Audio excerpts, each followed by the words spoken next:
Et oui, ils sont également inquiets, les parents et élèves, après la menace de grève annoncée par les syndicats en janvier 2013. Sylvie Touré leur a tendu son micro.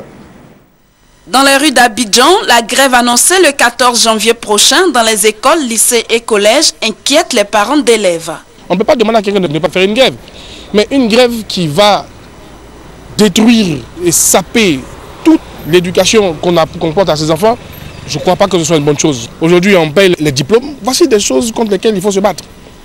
Je pense que ça a beaucoup plus de sens que de, aujourd'hui, se braquer pour une situation qui va être débloquée d'une façon ou d'une autre. Voyant la situation du pays, qu'ils acceptent la première part. Et comme parole est donnée que la deuxième part sera donnée en 2014, je crois que quelque part, c'est de saisir déjà cette première part. Et que ceux qui ont donné aussi vraiment leur parole, qu'ils marchent vraiment sur la parole qu'ils ont donnée. Surtout qu'on compte énormément sur les enseignants.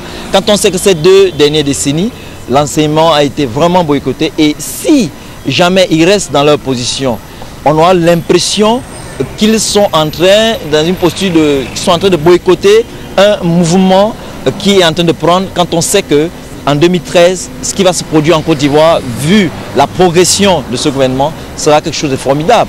Crainte, incertitude d'un lendemain sont les sentiments qui animent les élèves. Nous sommes plus ou moins dans le désarroi parce que cette grève, ça peut créer beaucoup de choses dans notre école. Nous sommes comme élèves, nous devons aller à l'école pour nous éduquer et puis bon, s'insérer dans la société et tout ça. Donc j'aimerais appeler les professeurs à ce qu'ils reviennent en classe pour qu'on puisse continuer leurs cours à l'école. C'est vraiment important pour nous. Les enseignants doivent avoir pitié des élèves d'abord.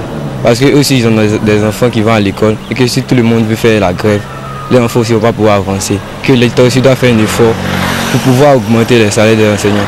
L'État a fait l'effort de donner la moitié aux professeurs. Je pense que les professeurs doivent accepter et prendre la moitié, l'autre moitié l'année prochaine. Nous vous supplions d'arrêter les grèves car cela nous retarde dans notre cursus scolaire dont nous vous demandons pardon. Cette année, nous voulons donner le meilleur de nous-mêmes pour acquérir des connaissances et pour avoir de bons résultats en fin scolaire. Pour cela, nous demandions pardon aux professeurs d'arrêter les grèves. Tous souhaitent une solution négociée entre gouvernement et syndicats d'enseignants pour épargner l'école qui a trop souffert des grèves.